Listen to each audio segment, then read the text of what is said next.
I've always been of the mindset that fire ants had a major impact on not only Attwaters but a lot of our local animals. There was a study done that Fish and Wildlife told us about that I believe it was done in Florida, and that once fire ants moved into a particular area, the insect biomass of that area dropped by about 80%.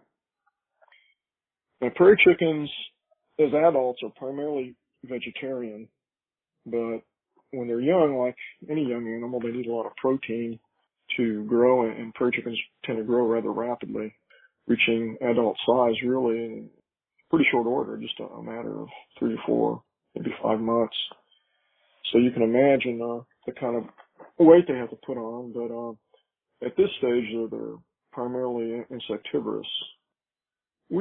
Something that really drove this home to me is when we first began captive rearing the birds, because every egg was so precious and every chick was so precious, we hand reared all the birds, hatched them out artificially and reared them ourselves. But after several years into the program, well, I asked my boss at the time if we could try letting a hen rear her chicks, and which he agreed to do, and we let her rear her second clutch of eggs. We pulled her first clutch of eggs. But what happened is we had the birds in a pen, lots of natural vegetation, and the chicks did great up until about a week of age, and then we started losing chicks. And we weren't losing them from disease. They were just thin as rails. They were just basically dying of starvation.